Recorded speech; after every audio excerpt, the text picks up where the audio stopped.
You need to have a healthy fear of God. I don't care whether you're studying through the book of Daniel and Revelation and all the prophecies and running after conference, but if you do not have a healthy fear of God, it doesn't amount to anything.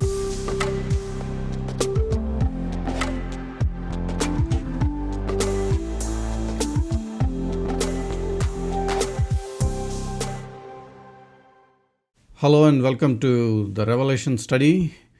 We are on chapter 4.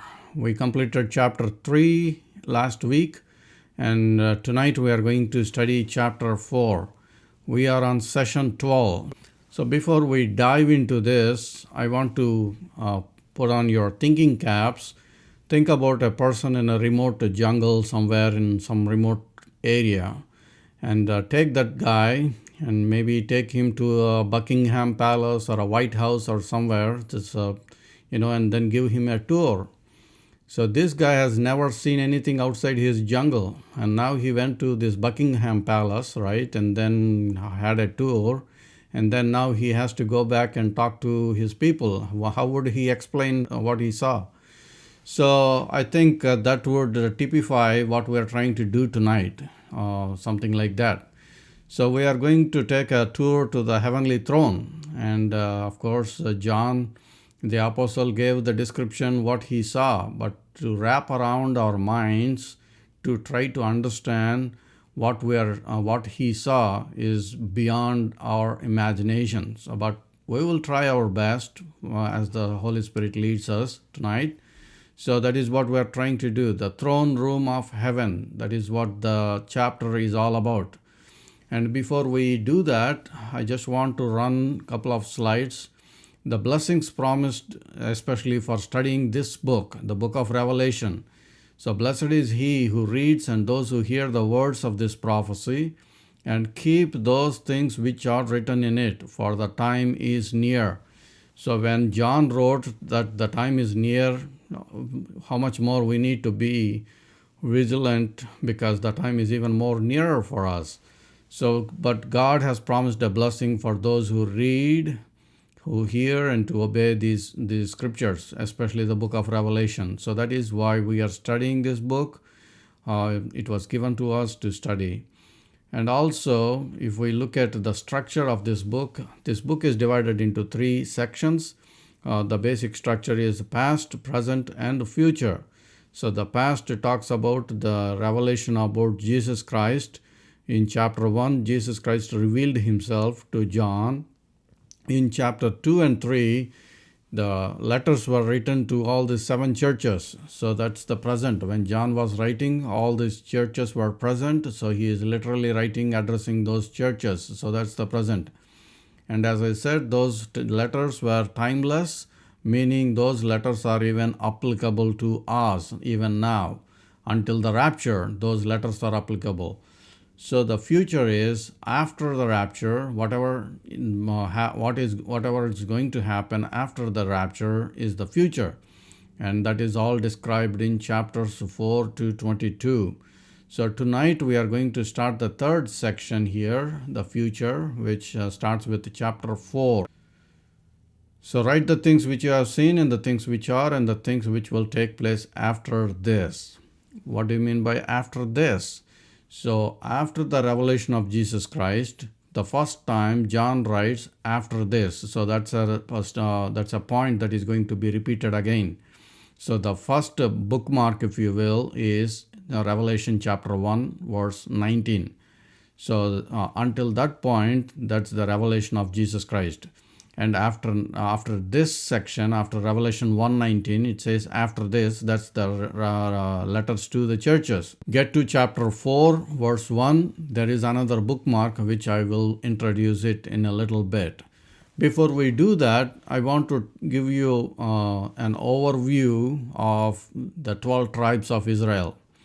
So that reason for studying this is you are going to appreciate how this all fits in together with our study tonight. So the 12 tribes of Israel, as you all know, and I'm not taking too much time because there are so much material just about talking about those 12 tribes, but I'm just giving you a couple of verses here. If you want to study, it's in Numbers chapter 2. So in Numbers chapter 2 verse 2 it says, every one of the children of Israel shall camp by his own standard beside the emblems of his father's house. They shall camp some distance from the tabernacle of meeting. You remember God asked Moses to build the tabernacle in the wilderness. They have this tabernacle, and how they are going to camp in the wilderness. They are going to camp based on the tribes and their fathers' houses. So they cannot just go and pitch a tent wherever they want. No, they have to follow these guidelines. They have to follow the tribes. And also, how do they identify? There will be an emblem or a mascot, if you will, something identifying that particular tribe. And they have to stand by that particular emblem or their mascot. So that is what the message is here. Every one of the children of Israel shall camp by his own standard beside the emblems of his father's house. They shall camp some distance from the tabernacle of the meeting. So that is the message given to them. And now when we look at, I'm not going to read all the verses, but I'm just giving you a summary of what is there. So each tribe had a standard and symbol, or an emblem you call it. But Judah, Issachar, and Zebulun were to rally around the standard of Judah. So Judah is the forefront, and Issachar and Zebulun were to rally around Judah. So collectively, these three tribes are counted as 186,400. So did you get that? So now we have three tribes representing as Judah, because they are rallying around the tribe emblem of Judah, and they are collectively 186,400. And then the second group, Reuben, Simeon, and Gad, collectively represented about 151,000. And then the third group, Ephraim, Manasseh, and Benjamin, collectively represented 108,100. And then the final group, Dan, Asher, and Naphtali, 157,600. But if you really read Numbers chapter 2, even individual tribes were mentioned and the summation was given. These are the totals of individual collective groups. So now we have 4 groups out of all the 12 tribes, right? So these are the 4 groups with their count. Keep those numbers in mind, just a rough idea. We're going to do something with these numbers. Here is a chart I found with the emblems or their mascots, if you will, for these tribes. For some of those tribes, there are multiple, like for example, Dan has a multiple emblems. So if you study their history and Jewish history, you will find that they used some of these different symbols at different times. So snake, for example, Dan used snake and also used eagle. So same thing with Reuben. There's a water as a symbol, and then the face of a man as a symbol for Reuben. So just to give you an idea, so there are some multiple symbols used, but for our discussion, we are going to pick only 4 symbols out of this chart. So, but all those symbols are coming from the tribes of Israel. So that's the idea. So we are going to see those 4 groups representing those 4 tribes from the 12 tribes of Israel. So here is a list of those the tribe of Dan and Ephraim and Judah and Reuben. And then if you get to the camp of Israel, you have the tabernacle. And God asked these tribes to pitch their tents in this particular order. So you have the eagle representing Dan, you have Ephraim representing the ox, and you have the Judah, the line of Judah representing Judah, and you have Reuben representing the face of a man. So these 4 emblems representing these 4 groups, again each group comprises of 3 tribes. Remember, we combined those, God combined them into 3. Each of those groups have 3 tribes in it and with their numbers on it. So this is how they are supposed to pitch their tents. And they should not pitch their tents in between. They should exactly pitch on the east side, west side, north side, and south side. They cannot do something on the southeast, northeast. They cannot pitch their tents on the other sides. So they should just leave the blank, or they should leave it empty. So you get the point, right? So now you have all these four symbols representing. I want to repeat one more time. You have Dan, eagle, Ephraim as ox, and Judah the lion. So we always talk about the lion of Judah, Jesus Christ coming from the line of Judah, and Reuben, of course, the face of man. And now, if you put those numbers on those camps, remember the totals we have given. How does this look if you go with a drone and then capture a picture or from the top when they pitched all their tents? Even in the Old Testament, the way they actually pitched their tent resembled a cross. So that's interesting. So with all the counts I gave, 108,000 at the top, 151,000 on one side and 157 on the other, and 186,400 on the bottom side. If you look at this clearly looks like a cross to me. So when we study the book of Numbers, you don't pick this, because the number, you just read through the numbers. I read this chapter several times, Numbers chapter 2. But when you put those numbers, when whatever God asked them to do, and if you put that in the way they pitched their tents, and if somebody took a drone and take a picture, this is what it resembled. So right from the beginning, there is cross involved in all the symbolism what they were doing. So that's kind of very interesting to me. So to break that down, the cross, here are the numbers. So the ox, you have all those individual tribes mentioned. I don't want to read all these numbers, because I just want to give you the eagle, the ox, the man, and the lion. So how they represent and how that even actually resembles this cross. So that is the point I'm trying to make here. So we're going to use this in the coming slides. So just keep this in mind. So Judah's standard was the lion of the tribe of Judah. Reuben's was a man, Ephraim's was the ox, and Dan the eagle. So these are the symbols that we just studied, and that's what they use those symbols for. So these four symbols are also the four faces of the living creatures, or the cherubims around the throne of God in Isaiah 6, Ezekiel 1, and Revelation 4. So we are going to tie all those things together in a bit. So these four symbols are also the four faces of the living creatures in Revelation 4. Or also you can read that in Ezekiel chapter 1. So now, with that said, we are going to start Revelation chapter 4, verse 1. After this, so I said earlier we used that bookmark after these things, a bookmark after the revelation of Jesus Christ, you have the churches. And now here we have the second bookmark. After this, after what? After the churches. So we studied the churches so far in chapter 2 and chapter 3. Now another bookmark. So the Greek word metahautas, that is after this. So after these things I looked, and behold, a door standing open in heaven. And the first voice which I heard was like a trumpet speaking with me, saying, "Come up here, and I will show you things which must take place after this." So here, John was invited to heaven to look into the future, and he is the one writing this book of Revelation, all the future, what is going to happen. And before he writes all that, first he writes about what he saw. So the first thing he saw is what? A standing open door. So that means he went there, the door was already open. That's what it means. So the door was already opened. He went there into heaven, and he heard a voice. The first voice which I heard was like a trumpet speaking with me. Remember in chapter 1, John was in the island of Patmos, and he heard a voice behind him, and the sound of that voice was like what?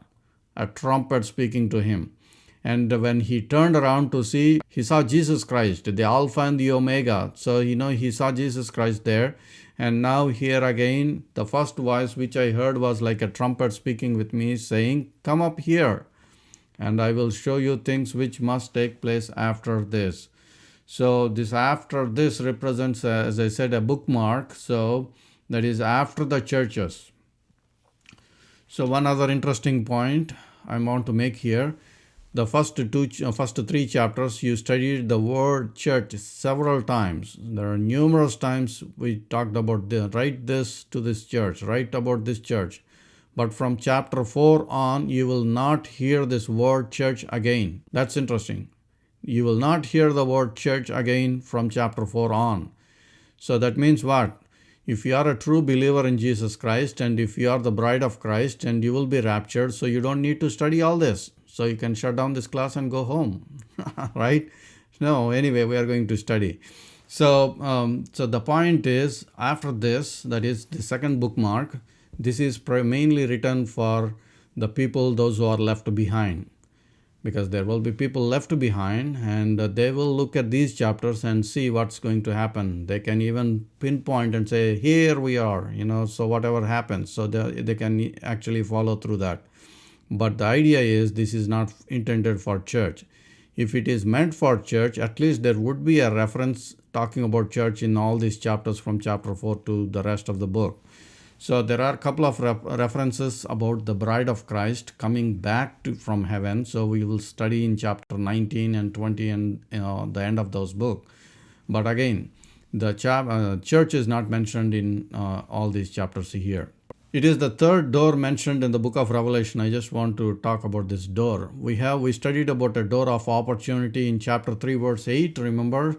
And then we studied the door of the church at Laodicea, the door that was closed, and Jesus was knocking at the door. The door of opportunity was the church of Philadelphia. So God set an open door for them, the missions church. They can go out and do the missions. So the door of opportunity was set before them in chapter 3 verse 8. And then we see the door of the church was locked, and Jesus was standing outside the church and knocking at the door. So that's the picture in chapter 3 verse 20, the second door. And now we see a door of heaven standing open, which is when John went there, the door was already open.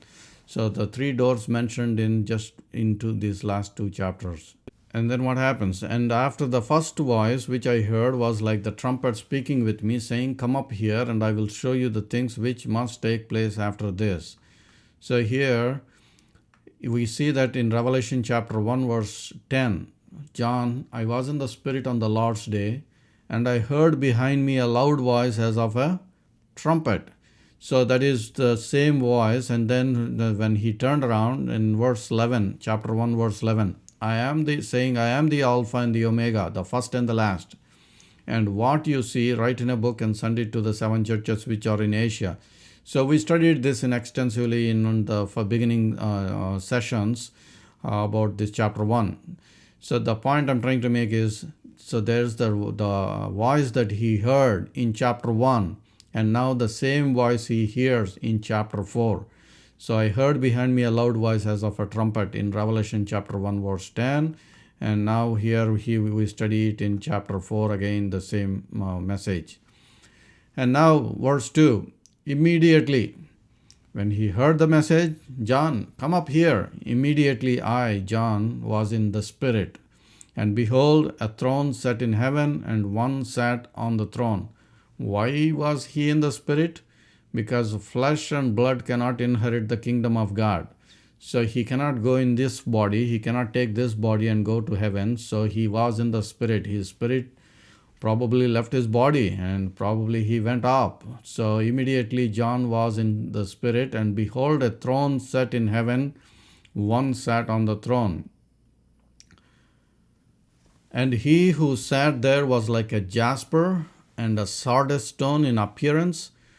And there was a rainbow around the throne in appearance like an emerald. So it is very hard for us to even understand what's going on here. So when he saw there's a throne, and he who sat there on the throne was like a jasper and a sardius stone. So whatever he sees, he's writing the description. And again, he has to write the description in his vocabulary, whatever the vocabulary he is familiar with.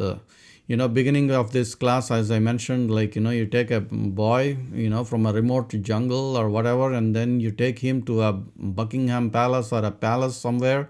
He has to describe That's a very tough thing because he don't know all this vocabulary, whatever he sees there, how can he explain all that? Same thing going on here, and John is trying whatever he sees, he's writing to us. So the description, what he saw is like a jasper and a sardius stone in appearance, and there was a rainbow around the throne. So when he says a rainbow, he is not saying the rainbow is of the 7 colors. He is saying it is like a rainbow, some kind of a circle or a semicircle. But then he says that appearance is like an emerald. So do you see that? So when we just think about a rainbow, we usually think, oh, it must be of the 7 colors. That's not what he's saying. He's saying it is like a rainbow, and then he says the appearance is like an emerald. So that is, we need to pay attention to minute details. For your reference, I put this chart here, so at least you know what we're talking about. When we talk about jasper, you have a reddish color stone. When you talk about emerald, you have a green stone, and then we have a sardius and a sapphire. So these are the main ones that were mentioned, at least in these chapters here. Of course, all these are mentioned towards the end of the book. I will bring this chart again at that time. But here, jasper, sardius, it's kind of a reddish, orangish color, and also the emerald. That is what we just studied about the description that John gave. I tried to find a picture. You remember all these 11 sessions I was trying to change my background or go to those places and show you that where I am in those churches, Ephesus and all that. So I can't go to heaven and show you. So this is the best I could get you. So let me move aside and got some pictures. So this is what you can see. Some beautiful picture with a rainbow, some rainbow. So again, I can't go to heaven and get this picture for you here. And now I want to take you to a couple of passages in the Bible where other prophets had a similar vision. So John is not the only one who got a revelation or a vision from heaven, but there are other prophets also who saw heaven. And let's see what they described. Again, before I do that, I want to caution you, there will be some discrepancies. So why am I saying discrepancies is like this. If you are driving and if your friend's driving in 2 cars, and if you go and then if you see an accident, right? And then the cop comes to you and said, what did you see? And you describe something, and then when he goes to the other person, is he going to say the same thing? Probably the same thing to some extent, but he might miss some minute details, or he might say different color of a car. You know what I mean? So we need to understand in light of that. And also, we have the same understanding with the Gospels. We have 4 different Gospels, and 4 gospel writers write from their perspective. Whatever they were seeing, they are writing from their own viewpoint. You need to understand that. So similarly, here when we come to the heavenly scene, whatever these prophets have their vantage point, that is what they are writing here. So with that in mind, let's look at Isaiah's vision. What Isaiah saw. The prophet Isaiah had a vision. We see this in chapter 6.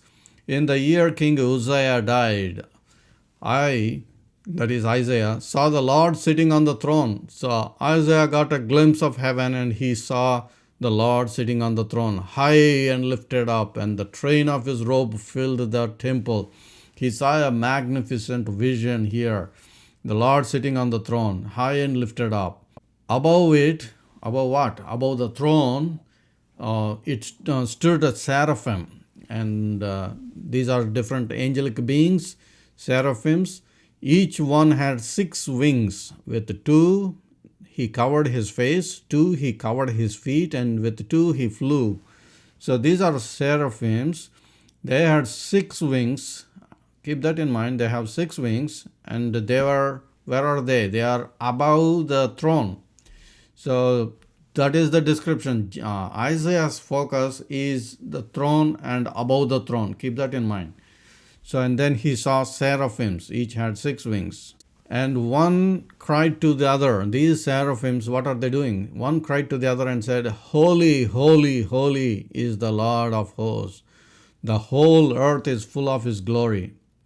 So here He had a glimpse of the heavenly throne, and he saw the throne of God, and there above the throne he saw the seraphims with the six wings, and two they are flying and crying one to one another, saying, "Holy, holy, holy is the Lord of hosts.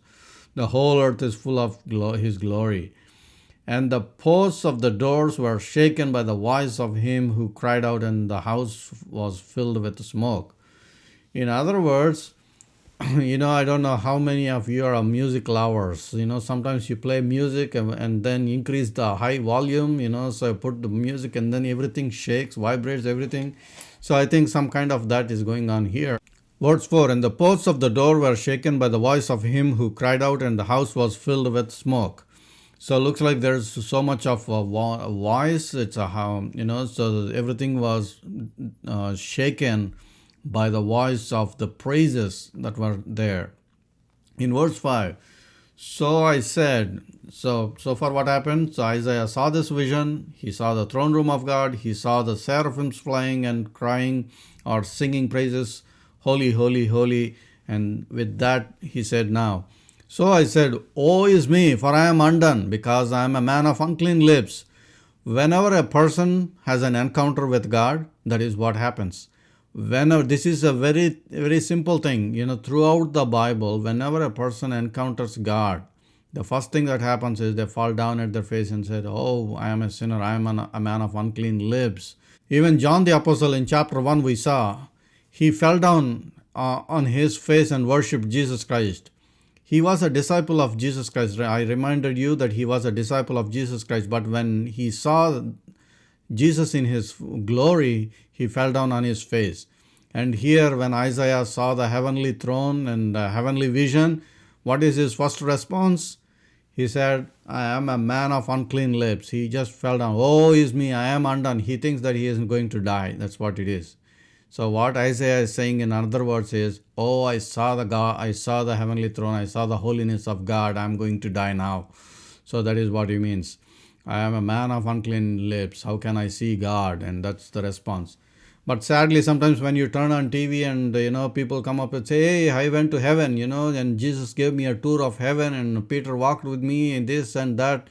So all that, so in light of the word of God, I don't believe any of that things. So look at the scriptures. Always scriptures are your filter. So when Isaiah the prophet, when he had an encounter with the heaven and he says, oh, I am a man of unclean lips. Even remember Paul had a vision in heaven. He said, I cannot even utter the things that I saw. And John the apostle, when he had a heavenly glimpse of Jesus Christ, he just fell down on his face. The point I'm trying to make is beware when you hear of people saying that I went to heaven and I came back and telling all these stories. Here in verse 5, so I said, woe is me, for I am undone, because I am a man of unclean lips, and I dwell in the midst of a people of unclean lips, for my eyes have seen the King, the Lord of hosts. So here, that is what Isaiah is saying. I saw the heavenly King, the Lord of hosts, but I am an unclean person. I live among the unclean people. So, of course, you know the story. What happens? An angel comes and touches his lips. That is not the story we are studying. We are just trying to see the heavenly throne or the heavenly vision. So now we jump on to Daniel's vision. Remember when we studied the book of Daniel, Daniel also had a vision. And Daniel saw, I watched till thrones were put in place, and the Ancient of Days was seated. The meaning, the word and the name Ancient of Days refers to the Lord God Jehovah in the Old Testament. So here Daniel had a vision and he writes, I saw the thrones and I saw the Ancient of Days was seated. His garment was white as snow and the hair of his head was like pure wool. His throne was a fiery flame, its wheels a burning fire. See, we get some more details right now. He even saw the fiery flame of the throne and also some kind of a wheels, a burning wheels on the throne. So that is what the vision Daniel sees here. A fiery stream issued and came forth from before him. Thousands ministered to him, and 10,000 times 10,000 stood before him. The court was seated and the books were opened. That is the vision Daniel saw. So Daniel's vision is there's so many people or so many angelic beings. 10,000 times 10,000 stood before him. The court was seated. It is going to be very interesting. I don't know about you. Sometimes when I watch or sometimes I go to some churches where they have big choir, hundreds of people singing with all kinds of instruments. I am amazed to just watch them sing or do that. And I can't believe or I can't imagine how 10,000 times 10,000 stood there and praised God. So that is what I'm trying to see here. So a fiery stream issued came forth before him. So it appears there's going to be a fiery stream, some kind of a lake or some kind of whatever that is. But it is a kind of a burning fiery stream, because we will see that same description in other passages. Sometimes the description of that is like a gold, and sometimes it's a translucent material. But whatever it is, you try to understand with the vocabulary that the prophets gave us. But it's very hard for us to imagine. But we will be surprised when we go to heaven to see all this anyway. And you may say, "Oh, I imagined completely wrong. This is completely out of place for my imagination." So we will be in awe, wondering, watching the heavens when we go there. In 13, I was watching in the night visions, and behold, one like the Son of Man.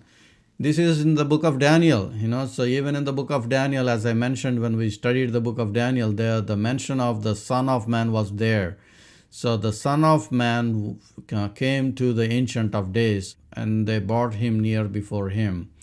So that is the vision that Daniel had looking at the heavenly throne. And now we are jumping onto another prophet. So let's look at Ezekiel. Like the appearance of a rainbow in a cloud on a rainy day, so was the appearance of the brightness all around it. This was the appearance of the likeness of the glory of the Lord. So when I saw, I fell on my face, and I heard a voice of one speaking. We see that in Ezekiel chapter 1, verse 28. So going back to Ezekiel chapter 1, verse 5, and from the midst of it came the likeness of 4 living creatures. Again, Ezekiel had a vision, and what he saw, he is writing, he is describing. Keep that in mind. This is Ezekiel's vision. And from the midst of it came the likeness of 4 living creatures. And this was their appearances. 4 living creatures. Keep that in mind. Everything is important here. 4 living creatures. And this was their appearance. They had a human likeness. So the moment you just look at it, these living creatures appears to be like a human being. But then you look at the description of these human beings. Or have you seen the Narnia? So you have a description, something similar, like this character here, you have a human, but the feet was like a calves or animal feet or whatever that is. And now that look at the description what Ezekiel gives. But each had 4 faces. The moment he saw these 4 living creatures, he said it appears like a human. But then he says, but each had 4 faces. So the 4, keep that in mind. So although it appears like a human, but had 4 faces, and each of them had 4 wings. Interesting, right? I found this Googling for some kind of a picture, so I don't think this is close to any of the description, but this is the best I could get. So you look like a picture, like a human, but then you have 4 heads. The 4 heads, like one lion, man, ox, and an eagle. Remember those 4 symbols that we studied in the Old Testament to begin with? So that's the description of the Ezekiel's vision. In verse 7, their legs were straight. So that's what the other picture I showed you earlier. And the soles of their feet were like the sole of calf's foot. And they sparkled like a burnished bronze. So now you get the idea. So the feet are like the calf's foot, but then they sparkled like a burnished bronze, like very highly polished. And then the legs were like straight and looks like a human standing, but then it had the living creatures have 4 heads. Under their wings, on their four sides, they had human hands. So now you have human hands. On top of the hands are the wings, and they have four faces. It's kind of interesting characters or creatures here. What you're seeing here. And their wings touched one another. Each one of them went straight forward without turning as they went. So it's very hard to understand this thing. So just pay attention. So think about this character standing, right, with four heads on it.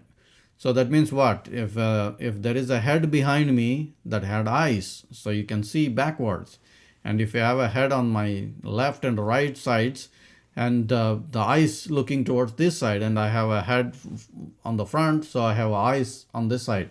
So if I want to go backward, for example, what would I normally do? I turn around because I can't see. I don't have eyes on my back of my head, so I turn around, I go back, right? I turn around and walk back. Same thing if I want to go left or right or whatever, I turn around and I go. But now look at the description here, what they're doing. Their wings touched one another. Each one of them went straight forward without turning as they went, right? They don't need to turn whatever the way they are going. So they can just walk, if they want to go backward, they just walk backward. There's no turning. That's the point here. So I think you get the idea. So the eyes are on every side, especially in the description, the Revelation we're going to see shortly. There are so many eyes on these creatures. So the form of each of their faces was like that of a man, and each of the four had the face of a lion on the right, face of an ox on the left, and the face of an eagle. Does that sound similar to the description that we saw, the tabernacle, and then we have these four groups of the tribes, they camped with their emblems on them? A man, a lion, and an ox, and an eagle. So here are the list of those four: a man, a lion, an ox, and an eagle. It's very interesting how all these things fit together, even in the Old Testament to the New Testament. In verse 11, such were their faces, and their wings were spread out above. Each creature has two wings, each of which touched the wing of another, while two covered their bodies. This is somewhat a description of what we saw with Isaiah. In Isaiah, you saw two, they cover their faces, the two, they cover their feet, the two, they are flying. So somewhat a similar description here. That's what you're seeing, what Ezekiel is writing. Such were their faces, and their wings were spread out. Each creature had two wings, each of which touched the wing of another, while two covered their bodies. You remember we studied that they have 6 wings. But if each of this creature with each of the face have 2 wings, then it should be 8. But for some reason, either the prophet's vision, whatever they can see, they are writing, or maybe they actually had 6 wings. We don't know. When we go to heaven, we are going to solve this problem, right? So whether they have really 8 wings or 6 wings or 4 wings as described by the other prophet. So we are going to solve that mystery when we get to heaven. So don't worry about that, not the count of number of wings. Or probably there may be a different creature with only 4 wings. We don't know, because so whatever they saw, they're writing, right? So they may be seeing a different character. So the point is, some they have 6 wings, some they have 4 wings, or at least the description. And within this individual character with the face, they have 2 wings. So that's the idea here. I think you get it. So in verse 12, and each went straight forward wherever the Spirit would go. They went without turning as they went. That's the point I was mentioning earlier. So if they just want to go in one direction, they don't have to turn, because they have eyes on that side of that for the body, for that face. So they can just go on that direction. Wherever the Spirit would go, they went without turning as they went. Very interesting creatures. In verse 13, as for the likeness of the living creatures, their appearance was like burning coals of fire, like the appearance of torches moving to and fro among the living creatures. And the fire was bright, and out of the fire went forth lightning. So this appears to be the likeness of the living creatures. Their appearance was like burning coals. It's some kind of a burning incendiaries. So coals of fire.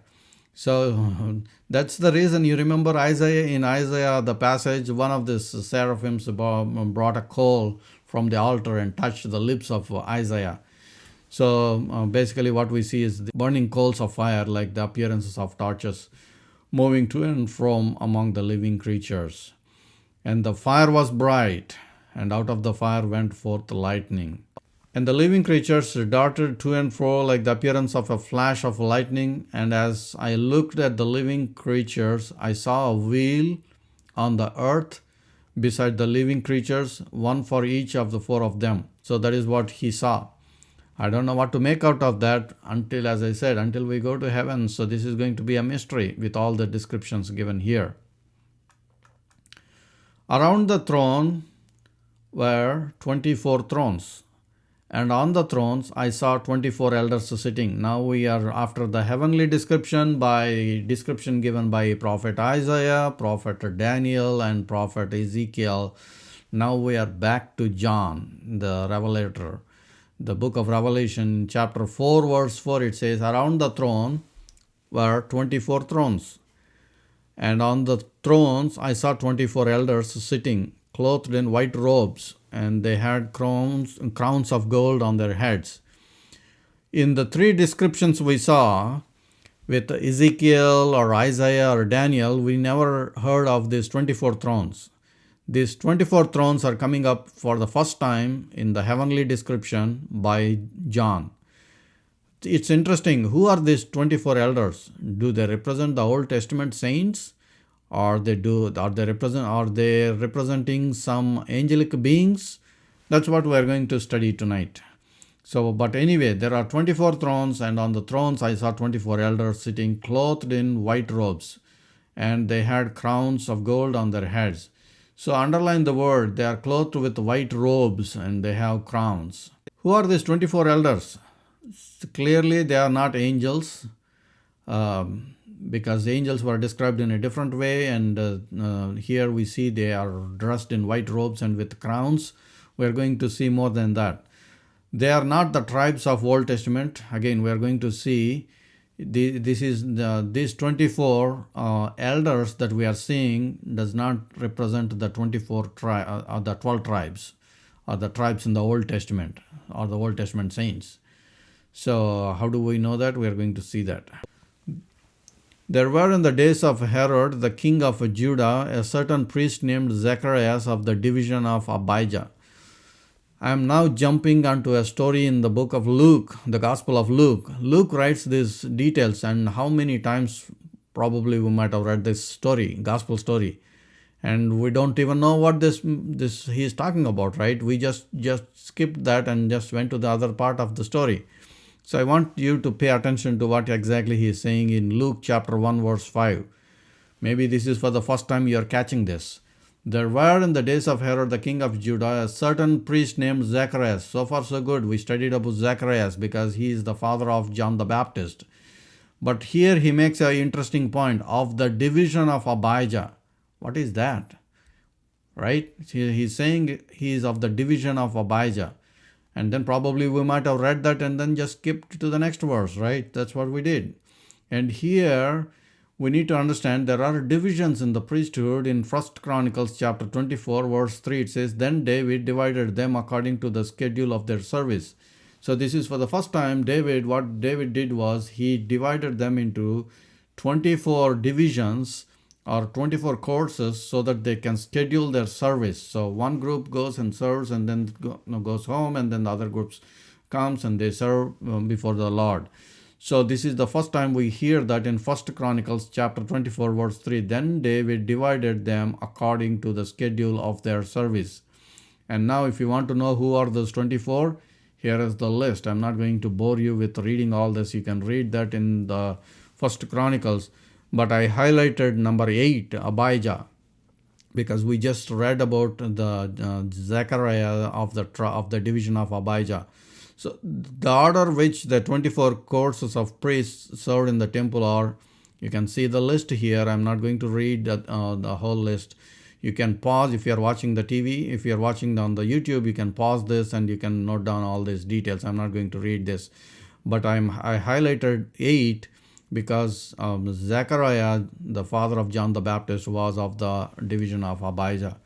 So now you have 24 priests or 24 courses of priests, right? There may be more priests, but there are 24 courses of priests. We're going to see what that has to do with the 24 thrones. So the 24 elders represent the church. How do we know that? By the song they sing. You are worthy to take the scroll and to open its seals, and you are slain, and you have redeemed who? You have redeemed us. So the 24 elders are singing a song, and by their song we can identify who these elders are. So these elders are saying, and you are slain, and you redeemed us to God by your blood out of every tribe and tongue and people and nation. If you think these are the Old Testament saints, or if you think these are the from the 12 tribes of Israel, then this doesn't make sense, right? So here these 24 elders are saying, you redeemed us from where? Every tribe, every tongue, every nation, right? So this is not Israel. This is not Old Testament saints, because the way they are singing here clearly says something different. And you are slain, that is, they are talking to Jesus Christ here, and have redeemed us to God by your blood, that is Jesus Christ's blood, out of every tribe, every tongue, every people, and every nation, and have made us what? Kings, and what? Priests to our God, and we shall reign on the earth. So we read this in Revelation chapter 5 verse 9, but I'm just giving you a context here what they were singing, so we know who these 24 elders represent. So now the 24 elders represents the church. How do we know that? By the song they sing. They said that you have redeemed us to our God, and we are from every tribe, tongue, people, and nation. So that makes us, that eliminates the people of Israel, that eliminates the 12 tribes of Israel, that clearly says this is beyond Israel, this is beyond the 12 tribes, because it makes it very clear, out of every tribe and tongue and people and nation. I'm repeating some of the things for a reason, because it is very important for us to understand these are not Israel. That is my point here. These tribes are not just representing the 12 tribes of Israel. Coming to him as to the living stone, here is another verse that talks about the priestly representation of the church. In 1 Peter chapter 2 verse 4 and 5 says, coming to him as a living stone, rejected indeed by man, but chosen by God and precious, you also as living stones are being built up a spiritual house, a holy priesthood, to offer up spiritual sacrifices acceptable to God through Jesus Christ. So throughout the scriptures, if you read, the bride of Christ, the church, are also called as a royal, a priesthood, a holy nation. That is what you are seeing here. So now that is the reason why we can clearly say the 24 elders represents the church. Therefore, to you who believe, he is precious, but you are a chosen generation, a royal priesthood, a holy nation, his own people. Here again in 1 Peter chapter 2 verse 7 and 9, it talks about that the church as a royal priesthood, a holy nation, a special people, that you may proclaim the praises of him who called you out of darkness into his marvelous light, who once were not a people but are now the people of God, who had not obtained mercy but now have obtained mercy. So this is completely the contrast between the Old Testament Israel. Israel was chosen as a nation to represent, to be the light for the Gentiles, but then of course they rejected Christ, and now God has chosen the church, and now the church is the light. So here it says, you are a royal priesthood and holy nation, a peculiar people, because now the church is built up of what? Every tribe, every tongue, every nation, right? So the church is God is gathering from every tribe, every nation. So that resembles the song that they were singing we just saw.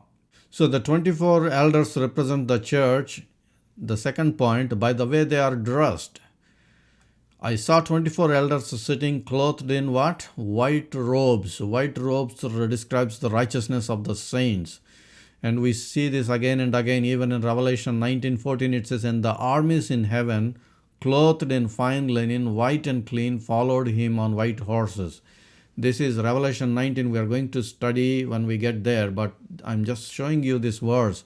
After the rapture, the church is gone up, and then in chapter 19 we are going to come back, and the armies in heaven, clothed in fine linen, white and clean, followed him on white horses. So that's the idea here we are seeing. So in Revelation 3, also we see that a promise given to those churches when we studied that in Revelation chapter 3. "Therefore, if you will not watch, I will come upon you as a thief, and you will not know what hour I come upon you. You have a few names even in Sardis, who have not defiled their garments, and they shall walk with me in white, for they are worthy. He who overcomes shall be clothed in" what? White garments. So the church was promised, if you are an overcomer, you will be clothed in white garments. So these 24 elders are clothed in white garments, and they are singing praises. So that's the point we are trying to make here. "So let us be glad and rejoice and give him glory, for the marriage of the Lamb has come, and his wife has made herself ready.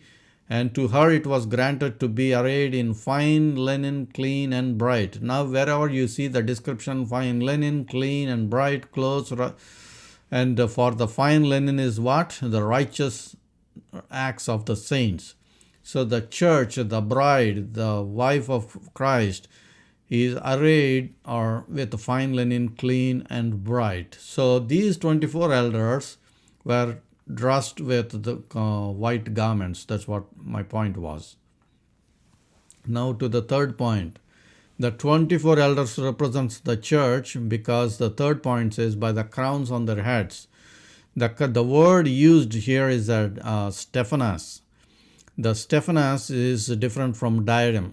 Diadem is a crown of governmental authority, but here the word used is a Stephanos. Stephanos is the victor's crown.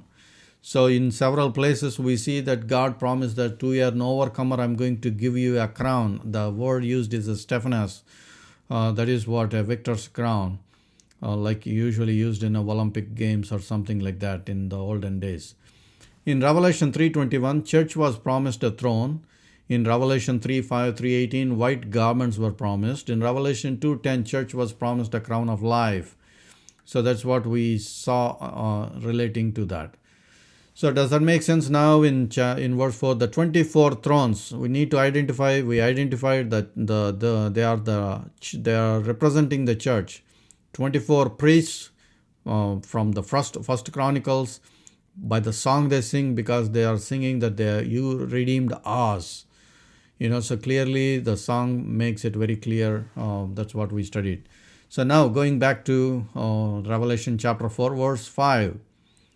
"And from the throne proceed lightnings, thunders, and voices. 7 lamps of fire were burning before the throne, which are the 7 spirits of God."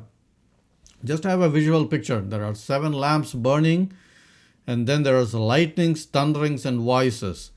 I don't know what to make. Probably John might have not seen fireworks at his time.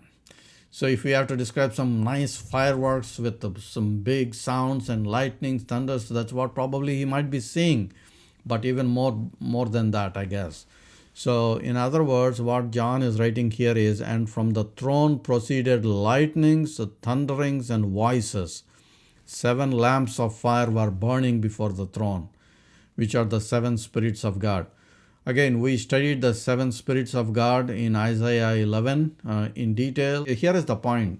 If John goes there, sees the heaven, how can he write, "I saw 7 spirits"? How can he see 7 spirits? How can he give a visual representation of these 7 spirits to us?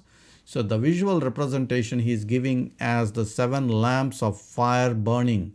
And that's what he's writing. 7 lamps of fire were burning before the throne. And then he says, which are the 7 spirits of God.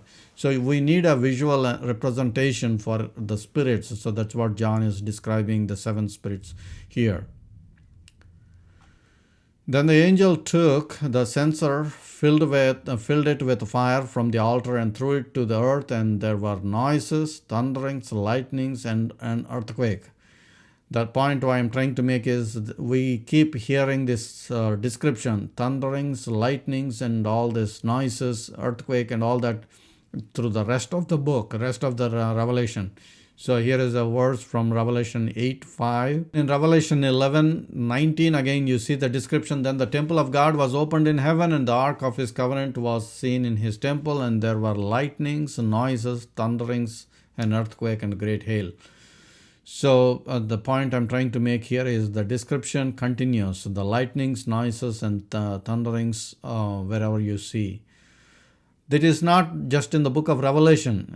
If you actually go back to Exodus chapter 20, verse 18, now all the people witnessed the thunderings, the lightning flashes, and the sound of the trumpet, and the mountain smoking, and when the people saw it, they trembled and stood afar off. This is the description what they saw when they had an encounter of God in the mount, in the wilderness. Then they said to Moses, "You speak with us, and we will hear, but let not God speak with us, lest we die." That's what happens when you encounter, a holy God. When they saw this, the thunderings, the lightning flashes, and all that, the people said, "Moses, you go and talk to God and just come tell us what God is saying. We will listen to you. We don't want to talk to God." They are so afraid. And Moses said to the people, "Do not fear, for God has come to test you, and that his fear may be before you, so that you may not sin." It is very interesting what he is exactly saying. So the people said, "Moses, we don't want anything to do with God. You just go talk to God and come and bring the message." But Moses is saying, no. You need to see you need to have an encounter with God. The reason for that is that his fear may be with you, so that you may not sin. The fear is a reverential fear. Several times I alluded to that message. So when we want to fear God, that's the reverential fear. And Moses is saying, no, you have to have a healthy fear of God. When we have a healthy reverential fear of God, what does that do? So that you may not sin. This is a lesson for you and me. You need to have a healthy fear of God. I don't care whether you're studying through the book of Daniel and Revelation and all the prophecies and running after conference after conference to prophetic conferences and watching all kinds of stuff. But if you do not have healthy fear of God, it doesn't amount to anything. What God is telling us to you and me here is we need to have a healthy fear of God, so that the main point is so that we may not sin. I'm just trying to help you. If you have sin in your heart, and if you continue to live in sin, and you try to just attend all these prophetic conferences and try to study the book of Revelation, that is not going to do any good. So God is warning you and me tonight to examine our hearts, to see if there is any wicked way in us, to go before God and say, "Lord, forgive me. I just come before you, Lord. I confess my sin." That has to happen when we study the book of Revelation. If that is not happening, then whatever we are studying here is going to be a vain. So once again, Moses reminds us that his fear may be before you, so that you may not sin. You and I need to have a healthy fear of God. And now let's continue with verse 6. Before the throne there was a sea of glass like a crystal. How is the sea? So John is trying to describe what he sees so that we can understand. He sees a sea, but it is like a glass, like a crystal glass. And in the midst of the throne and around the throne were 4 living creatures, full of eyes in front and in back. Now he's setting the stage. He set the stage. There's a throne. There's 24 elders. And then he says, there were 4 living creatures, so probably on 4 corners of the throne. I don't know. So he says that there were 4 living creatures full of eyes. When he says full of eyes, it could mean, remember the picture that was given to us? They have 4 have faces with 4 directions with eyes. Probably he may be saying the same thing, where 4 living creatures are full of eyes. Full of eyes may be meaning each face have 2 eyes. We don't know. So that's probably that he's alluding to. But either way, The four living creatures full of eyes in front and in back. That's what we saw. I have a face of a man and an eagle and a lion and an ox. Each face have eyes. Probably John is saying these living creatures have full of eyes. That's what he means. So the first living creature was like a lion, the second living creature like a calf, the third living creature had a face like a man, and the fourth living creature was like a flying eagle. This is Revelation chapter 4 verse 7. Does that sound familiar? That's what we studied so far. We studied so far in Ezekiel, in Isaiah. We saw these living creatures, and now John is describing again the same thing. A lion, a calf, a face like a man, a flying eagle. So the four living creatures are involved in executing the judgment. So the four living creatures are also involved in leading the worship.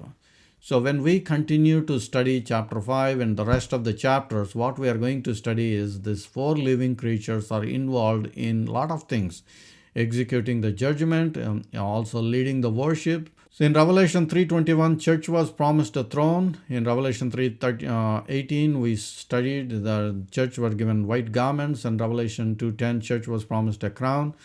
And now we again in 1 Peter, but you are a chosen generation, a royal priesthood, a holy nation, his own special people, that you may proclaim the praises of him who called you out of darkness into his marvelous light. In 1 Peter 1:12, you have preached the gospel to you by the Holy Spirit sent from heaven, things which angels desire look into. So here what he is saying is the angels were desiring to look into something that we only have. That, like for example, the redemption story. We can sing, Lord, you redeemed us. The angels cannot do that.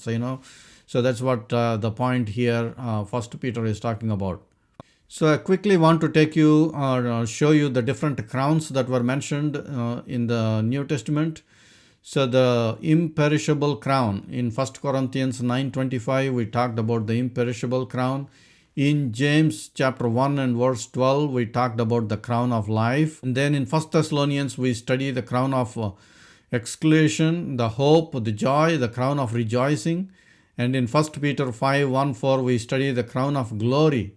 In 2 Timothy chapter 4 verse 8, we studied the crown of righteousness. I have fought a good fight, I have finished the race, I have kept the faith. Finally, there is laid up for me crown of righteousness, which the Lord righteous judge will give to me on that day, and not only to me, and to all those who loved his appearing. I reminded you that to you and I, as believers in Christ, as born again Christians, we are desiring his appearing. So if you and I desire his appearing, and God is promising a crown of righteousness. And also in Daniel, we see those who are wise shall shine like the brightness of the firmament, and those who turn many to righteousness. If you and I are a soul winners, God is saying that I will give the crown of righteousness. And again, in verse 8, the four living creatures, each have 6 wings, were full of eyes around and within, and they do not rest day or night, saying, Holy, holy, holy. In Greek word, Hagios, Hagios, Hagios, Lord God Almighty, who was and is to come. So the four living creatures were singing praises to God day and night. That's what we see here. And verse 9, whenever the living creatures gave glory and honor and thanks to him who sits on the throne, who lives forever and ever, then what happens? And then the 24 elders fall down before him who sits on the throne and worship him who lives forever and ever, and cast their crowns before the throne, saying in verse 11, now here if you see what the angels were praising, the angels praise differently than we do. Angels praise about God in a third person. That's important. You can note down that. Angels praise about God in a third person. Angels cannot sing about the redemption story. We praise to God in second person. That's the difference what we see from the 24 elders. And what are they singing when they fall down and they cast their crowns? In verse 11, you are worthy, O Lord, to receive glory and honor and power, for you have created all things, and by your will they exist and were created. Revelation 4:11. Just to summarize, John was transported up to heaven, and there the door was opening, and he saw the throne room of God, and there was a rainbow, and he saw these four living creatures, and he saw 24 elders, and the 24 elders represents the church because of the various descriptions I gave you. And what are they doing? When the four living creatures worshipped God, these 24 elders also fall down and worship God, cast their crowns in front of them, and sing praises to God. You are worthy, O Lord, to receive glory and honor and power, for you created all things, and by your will they exist and were created. That is the description, that's the song they were singing. So with that concludes chapter 4. Thank you for watching. And if you have not subscribed to these videos, please do subscribe and give a like if you like the videos, and share it with your friends. So next week we are going to continue studying chapter 5, God willing.